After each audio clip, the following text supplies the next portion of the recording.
Assalamualaikum warahmatullahi wabarakatuh. My name is Ilma Fatima Albar. In this video, I will explain about curriculum development for my midterm test in this semester. The lecturer is Miss Tiara Diansari, MPD. Curriculum development. What is curriculum? One description of curriculum distinguishes it into varying levels according to their distance from learners. 1.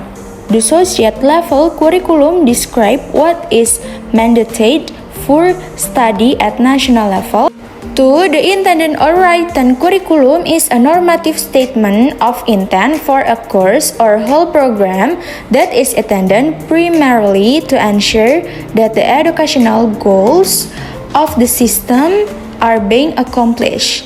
3. The plain result from teachers' interaction with the written curriculum, their own theories of practice and contextual opportunities and constraints for the instructional talk or implement curriculum, the one that teacher takes into the classroom to negotiate and construct with learner, working with various dynamic constraints and opportunities.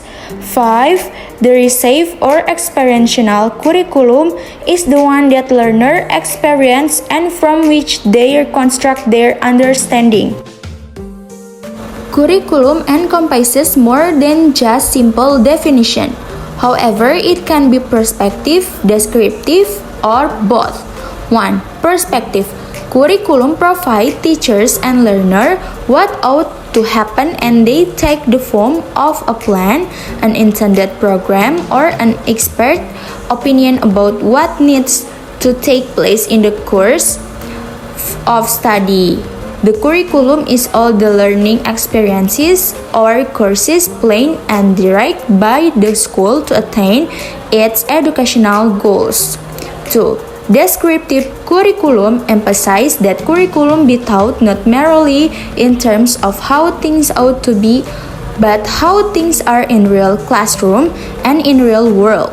Experience are considered important in the learning process, learning that each child select, accept, and incorporate into himself to act with, on, upon, in subsequent experiences under the guidance of a teacher. Teaching method as a factor influencing the development and designing of a language curriculum. The activities of language teaching have often been viewed from a very narrow perspective. This is evident from the fascination with teaching methods that have characterized the history of a language teaching until recently. Teaching methods have often been regarded as the most important factor in determining the success of a language program, and advances in language teaching have sometimes been seen as being dependent on adoption of the latest method. However, clear perspectives are often missing from the method-based view of teaching. How teaching methods interact with other factors in the teaching learning process is often not thoroughly studied and considered.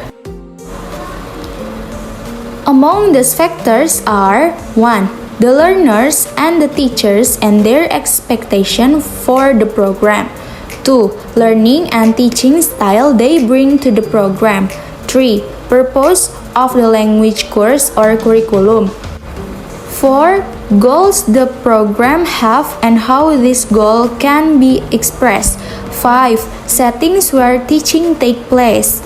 6. Organizational structure to be designed to support and maintain good teaching. 7. Research to be used and their roles. 8. The role of textbook, technology, and other teaching materials. And 9. Measure that will be used to determine the success of the program. Syllabus design and language teaching curriculum development. For curriculum, the first, it is a wider term. It includes syllabus also, It sets out the subject some balance between humanities and science and consistency in the study of subject, thus facilitating inter-subject links. It determines the amount of school time allowed to each subject, the aim of teaching each subject, the place of motor skills which take time to acquire. It includes type of activities and experiences to be provided. For syllabus, it includes the basic content of a given subject. 2. The syllabus to be taken up is given week-wise and term-wise. The curriculum change and curriculum innovation. Curriculum change. There are policy, dialogue, and formulation. 2. Curriculum design.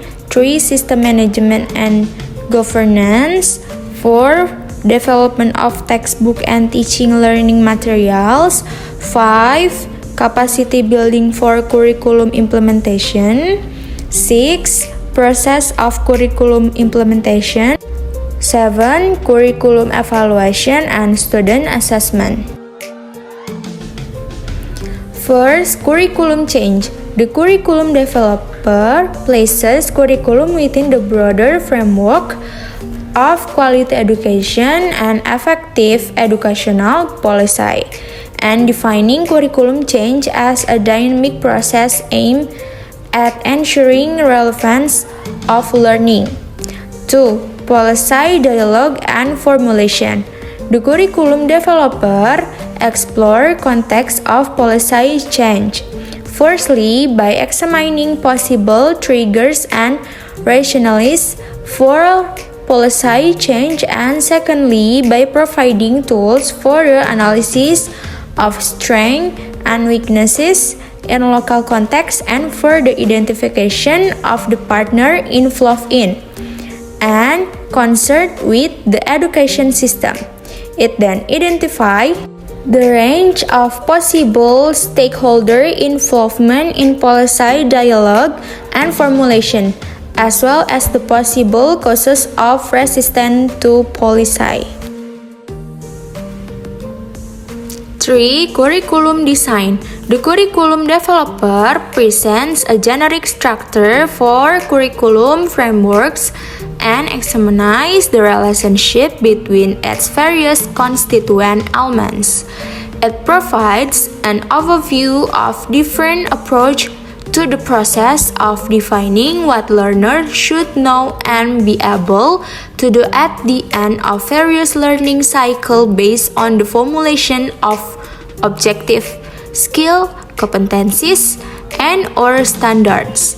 Each of these approaches has implication for the structuring of learning content, time and space allocation at school level, teaching and learning methodologies and assessment methods.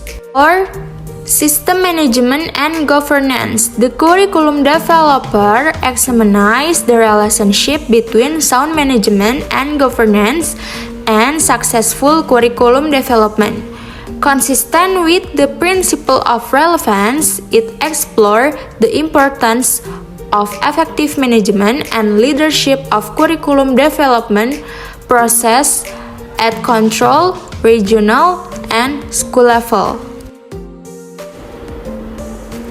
5. Development of textbook and teaching learning materials.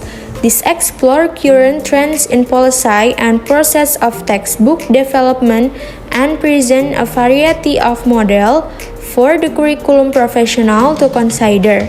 The potential roles of various stakeholders, including the Ministry of Education in the production and distribution of textbooks, are present, and users are invited to consider the scheme that best apply to their context.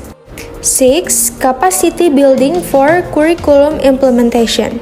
This area defines capacity building in the context of curriculum change as a process of developing the knowledge, skills, and insight of individuals and groups engaged in curriculum change and empowering them to make informed decisions in such areas as policy formulation, curriculum design, textbook development and evaluation, piloting and innovation, curriculum evaluation, and student assessment through training and the promotion of this course.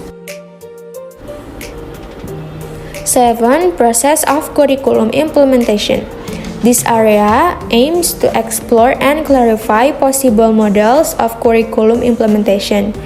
It examines a range of issues related to implementation, including planning for the implementation process, analyzing funding and source, the process of piloting new curricula, the importance of initial and continuing teacher training, and the possible roles of regional and school-based leaders in putting new curricula into place. 8. Curriculum evaluation and student assessment. Curriculum evaluation is presented as an important source of curriculum policy change and of ongoing feedback for continuous curriculum adoption in the process of implementation. Rationales for evaluation are considered, and the module then identifies curricula and curriculum components which may be evaluated. Possible approach to evaluation are explored. The area focus on process and technique of evaluation. Who should evaluate? Whose opinions are important? The type of qualitative and quantitative data that can be useful. How to gather data and what to do with data.